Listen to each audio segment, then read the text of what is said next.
सुहागरात का श्राप। रात की घनी काली चादर पूरे गांव को ढक चुकी थी। हल्की हल्की हवा के झोंके आम के पेड़ों को हिला रहे थे और दूर कहीं उल्लू की आवाज सन्नाटे को और भयानक बना रही थी। यह रात थी अंकित और नेहा की सुहागरात की। पूरे गांव में उनकी शादी की धूम मची थी, मगर एक बात अजीब थी। शादी का मंडप गांव के बाहर बने एक पुराने हवेली के पास था, जिसे सालों से कोई छूने की हिम्मत नहीं करता था। हेलो दोस्तों, आपका स्वागत है मेरे चैनल में। और आज मैं एक ऐसी कहानी लेके आई हूं जो कि ना सिर्फ आपकी रात बना देगी अपितु आपका मन भी बहला देगी। तो आइए सुनते हैं एक रोमांटिक कहानी, हॉरर स्टोरी को। और क्या है पूरी कहानी। गांव के बुजुर्ग कहते थे कि वह हवेली श्रापित थी।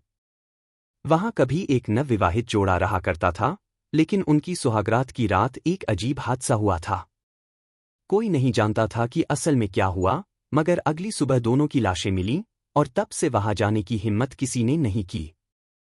लेकिन अंकित इन बातों में यकीन नहीं करता था। उसने सोचा, ये सब पुराने जमाने की अंधविश्वास भरी बातें हैं।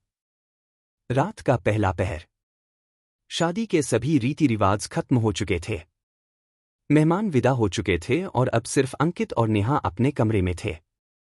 कमरा बहुत ही खूबसूरती से सजाया गया था। फूलों की भीनी भीनी खुशबू पूरे माहौल में घुली हुई थी। बिस्तर पर गुलाब की पंखुड़ियां बिखरी थी और मध्यम रोशनी माहौल को और रोमांटिक बना रही थी।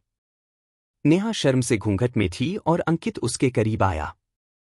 नेहा, अब हम एक दूसरे के हो चुके हैं, कोई डर नहीं, अंकित ने धीरे से कहा। नेहा ने घूंघट हटाया, लेकिन उसके चेहरे पर एक अजीब सा भय था। अंकित, क्या तुम्हें सच में यकीन है कि ये हवेली सुरक्षित है?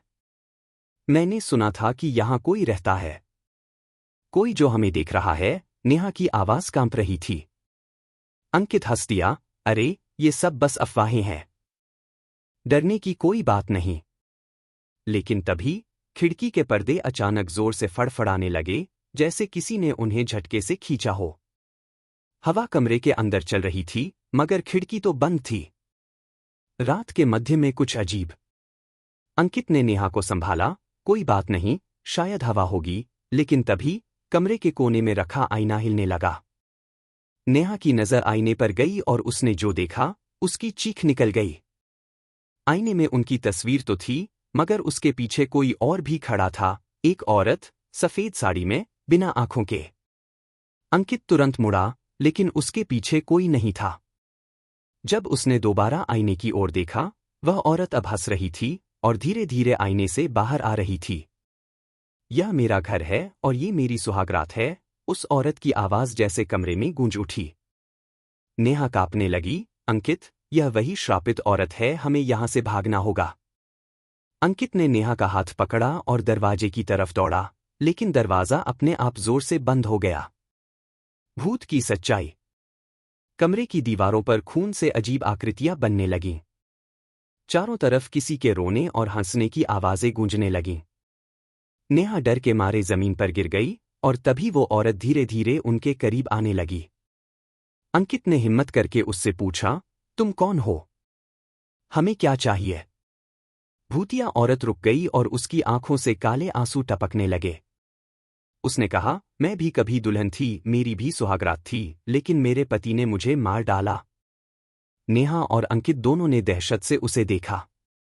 वह औरत आगे बढ़ी और नेहा की ओर झुकी, आज मेरी सुहागरात पूरी होगी, तुम्हारी जगह मैं लूंगी।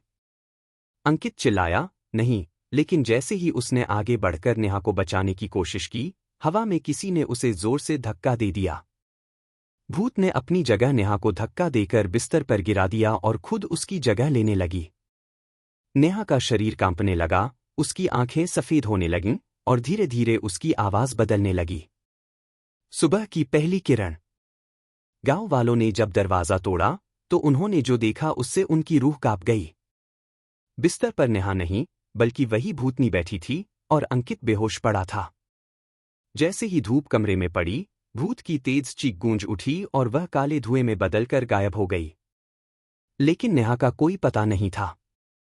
अंकित उठा, मगर उसकी आंखें अजीब सफेद हो चुकी थीं और उसके चेहरे पर वही भयानक हंसी थी जो भूत की थी। अंत या एक नई शुरुआत। गांव वाले समझ गए कि अब हवेली का श्राप खत्म नहीं हुआ, बल्कि किसी और को मिल चुका है। उस रात के बाद हर सुहागरात के बाद किसी न किसी की लाश मिलती रही और हवेली का भूत हर बार एक नई दुल्हन को अपनी जगह लेने पर मजबूर करता रहा। क्या तुम भी उस हवेली में अपनी सुहागरात मनाने की हिम्मत करोगे?